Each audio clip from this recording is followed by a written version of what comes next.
Sin embargo, cuando empiezo a leer, sobre todo a partir del considerando octavo, la resolución, me empieza a preocupar muchísimo. Ahí se destacan los agravios de fondo que se dieron por parte de la coalición Movimiento Progresista y la necesidad de enfocar en alguna medida el contexto de la decisión jurisdiccional hacia algunos aspectos que, en opinión de esta coalición, mostraban problemas significativos de compra y coacción del voto. Por ejemplo, se habla de la adquisición encubierta de radio, televisión y medios impresos. Sobre todo se destaca que hay menciones en los noticieros, gacetillas e infomerciales en donde no se distingue ante la audiencia de la programación ordinaria y espacios noticiosos, y que la finalidad de estos procesos es posicionar, así me lo ponen, la imagen de Enrique Peña Nieto y demeritar la imagen de sus adversarios políticos. Dicen que es una práctica que se viene generando desde 2006. Si nosotros vemos la cantidad de, no quiero usar la palabra, pero creo que ahorita es la mejor, de spots que tuvimos nosotros durante los procesos electorales, tanto en precampaña como en campaña, y si nos damos cuenta que excedieron los 4 millones de espacios publicitarios, pues entonces nos tenemos que preocupar significativamente. Nos tenemos que preocupar porque aquí hay una delimitación que creo que pocos hemos atendido, pero que es muy interesante para mí. En la década de los 50, Maurice Duverger nos decía que, suponiendo que los partidos sean dirigidos por los parlamentarios, su carácter democrático seguiría siendo ilusorio, ya que las elecciones mismas traducen mal la naturaleza verdadera de la opinión.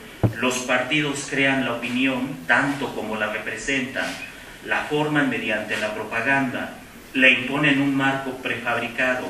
El sistema de partidos no es solo el reflejo de la opinión pública, sino la consecuencia de elementos exteriores y técnicos que se imponen a ella. ¿Hasta dónde este contexto de litigiosidad en el que estamos anclados, hasta dónde este debate pro forma, pro homine, forma parte precisamente de una percepción que arranca en los partidos políticos, se planta en la sociedad y se queda como una especie de contexto en donde la sociedad ya no puede desanclarse y le impide dejar de concentrarse en lo que efectivamente vale la pena, que sería la transformación del sistema político del país.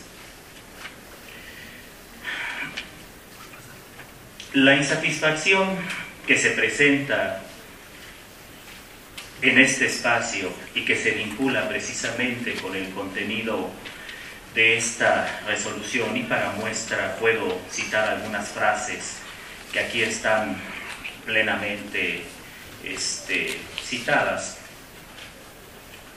Por ejemplo, esta: no existen elementos suficientes que permitan siquiera indiciariamente advertir una manipulación de los resultados de las encuestas, tanto en su realización como en su difusión, que configuren una violación a los principios de libertad de sufragio activo.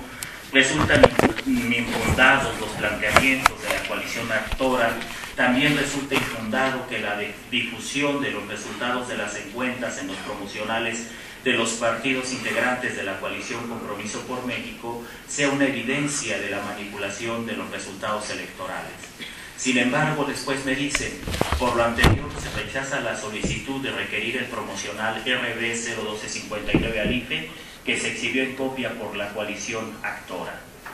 Paradójicamente, la sentencia destaca que, aunque se califiquen de infundados los agravios, no se soslaya que la publicación de las encuestas tuvo una presencia mediática relevante y que los resultados fueron controvertidos en la opinión pública.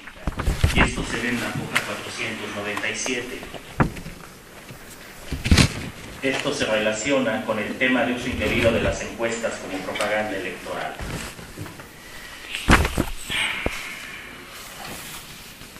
En el contexto relacionado con el financiamiento encubierto a través de Banca Monex, se dice que en el contexto anotado, documentos sin firmas y sin que se haya aprobado transferencias del PRI a Monex, con los elementos que se tiene para decidir, esto es, el estado que guarda el expediente enviado por la Unidad de Fiscalización de los Partidos Políticos del IFE, no se advierten elementos que corroboren la reseña de acontecimientos que narró la coalición actora en su demanda, en lo tocante a que se haya pactado 56 millones de dólares por la compra de un paquete de publicidad para promover la imagen de Enrique Peña Nieto en Estados Unidos.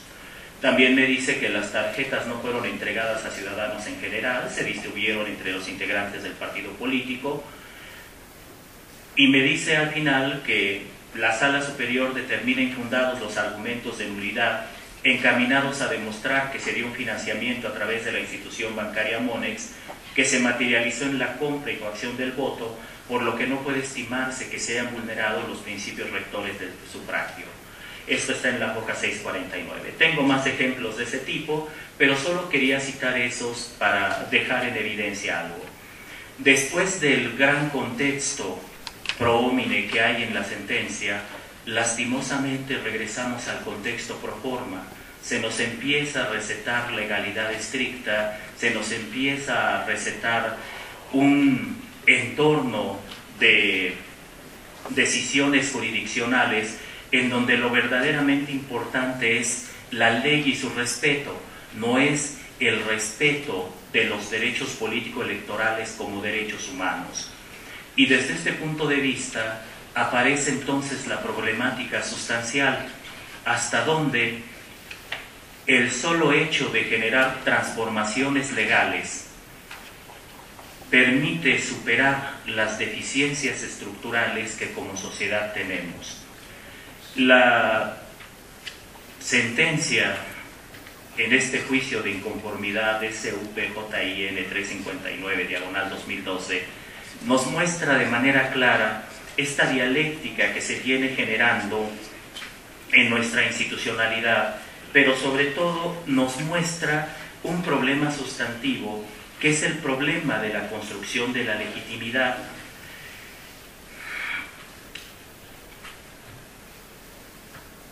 Dice aquí Jürgen Habermas que el poder político solo puede desplegarse a sí mismo a través de un código jurídico que haya sido institucionalizado en la forma de derechos fundamentales.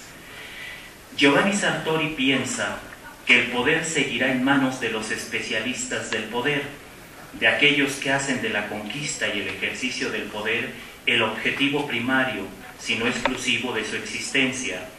Sin embargo, destaca que el brazo secular se reforzará con el brazo intelectual.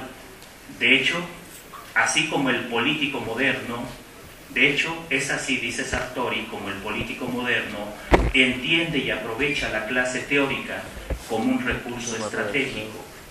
¿Sí?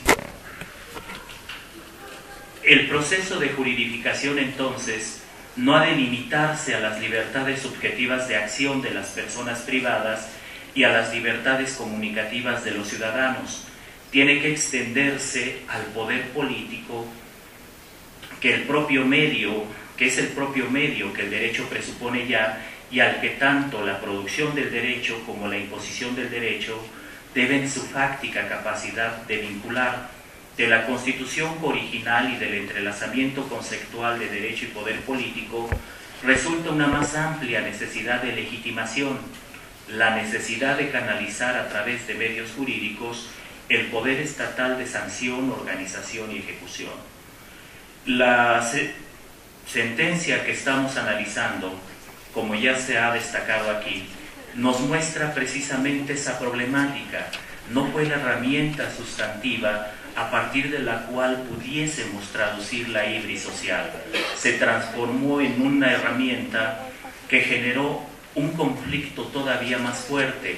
No es el conflicto que nosotros vivimos con las elecciones del 88, no es el conflicto que nosotros vivimos con las elecciones de 2006, no es el conflicto, en suma, que se expresa a través de la inconformidad popular. Es un conflicto que está en latencia en muchos de nosotros, es un conflicto que a la larga se traduce en la impotencia y es un conflicto que en alguna medida se puede vincular con la génesis que en algún momento se dio en el Estado mexicano, en particular en la década de los 70s, con otra clase de procesos, con otra clase de problemas que terminaron expresándose de forma violenta. De eso se trataba entonces la resolución de los recursos de inconformidad de la elección presidencial, de la conformación de la institucionalidad vía la coordinación armónica entre el derecho y la política. Un fallo en donde no se consideran estas variables por un autonombrado tribunal constitucional es, por decirlo menos, ingenua. Muchas gracias.